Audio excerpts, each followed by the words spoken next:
Secretary De Lima, would you agree with the statement of the former president that you are the mother of all drug lords? Absolutely false.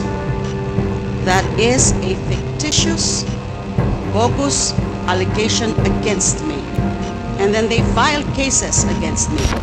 Nung pinaka-mastermind nung pag-persecute sa akin na inimplement nung kanyang Secretary of Justice, si Vitaliano Aguirre, at meron pang mga ibang handlers na siyang mga kumausap dun sa mga nagtestigo against me. So that is absolutely false.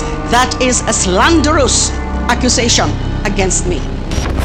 Paki-explain po properly, Mr. President. Hindi po namin masyado maintindihan. Hindi ako dadating na pagka-presidente, sir, kung ganun ako. Sir, can you kindly tone down your voice? Oh, yeah, yes. We're just trying was to, just no, emphasizing Mr. President, the we're just point asking na that to clarify your alam ng statements. Police, alam ng lahat ng tao ng Pilipinas, mayor ako, hindi ako dadating ng pagka-presidente kung ganun ako katorpe. Kaya sinasabi lang po namin, Mr. President, kung kayo po yung Lord of all drug lords na sinasabi po ni Arturo Las Cañas. Yung po ang tinatanong ko. Mr. Chairman, Mr. President, merong pronouncement sa Philippine Daily Inquirer written by Marlon Ramos, Robert Dehon, noong October 14, 2016. And De Lima called mother of all drug lords. Nakasulat po to at binabanggit po. Naniniwala po ba kayo that si Secretary De Lima ang mother of all drug lords? Who said it, sir? According sa report ay mga tao po natin sa Malacanang ay Sino, si sir? Director Ruel Lasala and Reynaldo Esmeralda, former NBI officer in charge ng Department of I Justice. would like to congratulate them for making this statement. Secretary De Lima, would you agree with the statement of the former president that you are the mother of all drug lords?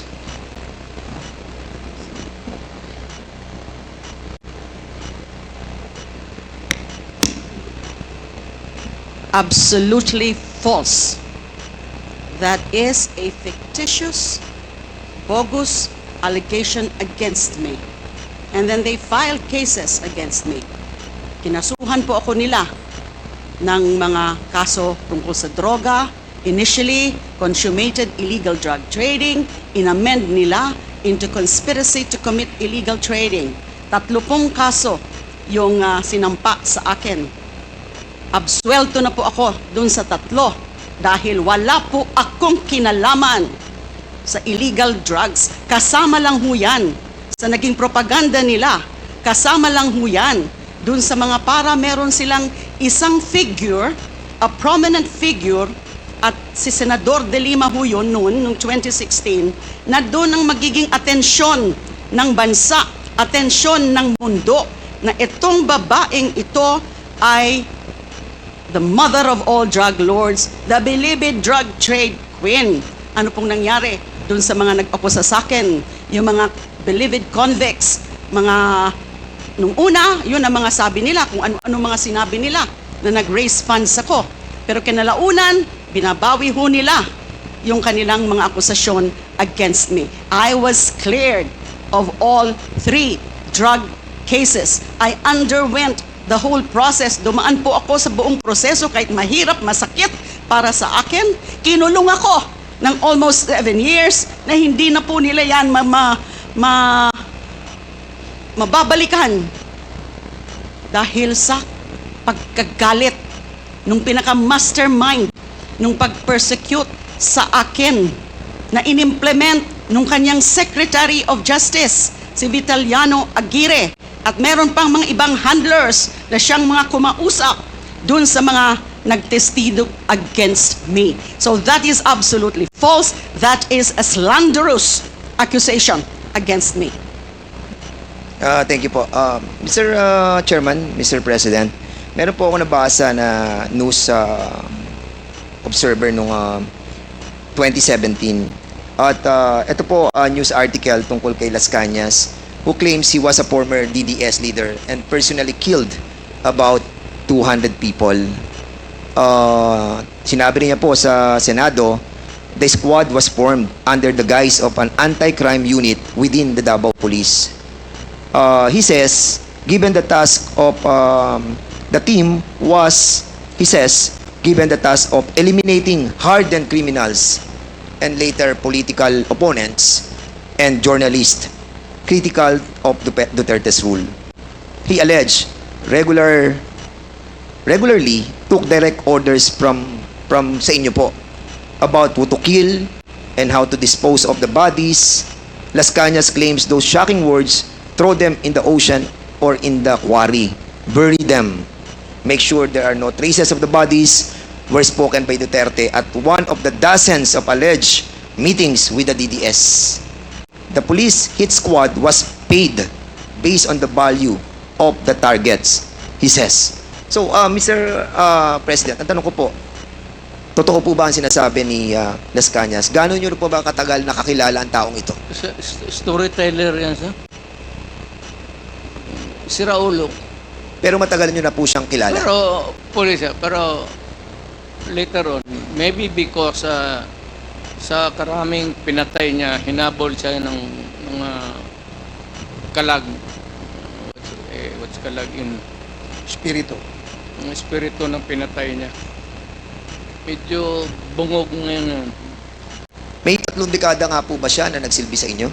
Kasi binabanggit niya dito, in his more than 3 decades of service, admitted that he was blindly loyal to the cause and saw his work as a noble form of public service. Mr. President, for a while, we were risking our lives for the welfare of the majority of the people. I felt that I was serving the country for the greater good. Yun po yung kanyang parang naramdaman nung ipinaglalaban niya yung 200 people na kanyang pinatay dahil naniniwala po siya sa nobility nung kanyang sinasabi po ninyo na this is being done because of public service.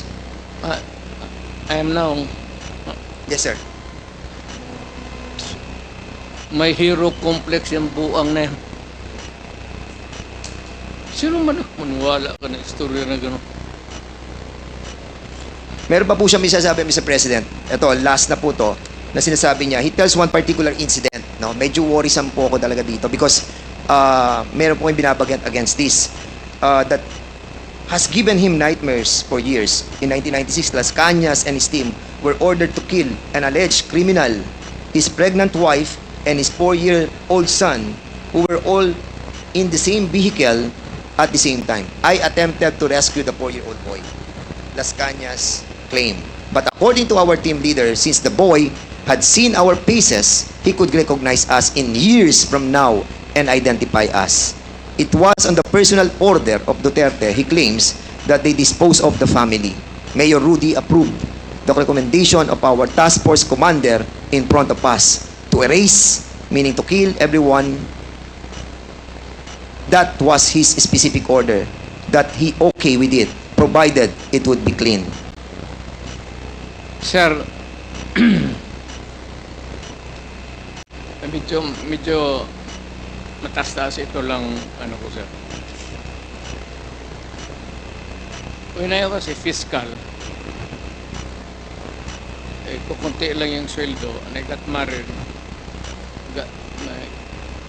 asawa ako, got pregnant, asawa ko, nanganak ako.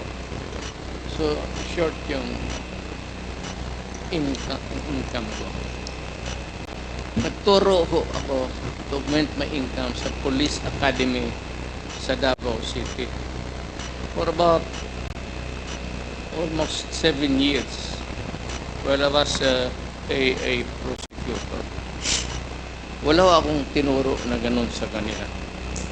By the book, at hindi naman ako gabong hipokrito na magsabi sa kanila, ito ang gawin mo, tapos pagdating doon, sabihin ko sa kanila na iba ang gawin. That's a very complex thing to do kung ako ang tinutukoy mo sa pangyayari niya. I cannot imagine myself teaching criminal law sa Police Academy doon. Pagkatapos, iba ang sabihin ko sa kanila sa likod. Mr. President, if I may, no? Sinabi rin po ni Las Cañas dito that kayo raw po yung Lord of all drug lords. Ano pong masasabi niyo po dito? Ano po? Kayo daw po ang Lord of all drug lords. I cannot. Ikaw, alam mo man ako, sir. Papabili siguro ako ng mga aspirin, gano'n, pero... Ganun. Paki-explain po properly, Mr. President. Hindi po namin masyado maintindihan. That's Hindi your last ako question. dadating ng pagka-presidente, sir, kung ganun ako. Sir, can you kindly tone down your voice? Oh, yeah, oh, yes. We're just I trying was to... just no, emphasizing Mr. President, the we're just point asking na That to clarify your alam ng statements. pulis, alam ng lahat ng tao ng Pilipinas, mayor ako, hindi ako dadating ng pagka-presidente kung ganun ako katurpe.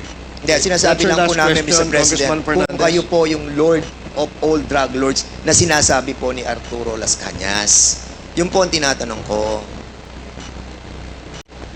Mr. President, okay.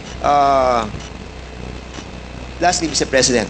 That's your last question. Yes, Again, last na po to. Congressman Dan Fernandez. Mr. President, meron po kayo sinabi nung 2016 sa interview nyo po that you have planted evidence during your time as a fiscal. Is this true? Hindi po totoo. That's garbage, sir. So yung pong nasabi nyo sa video, hindi po siya totoo. Alam ng mga pulis yan. Yung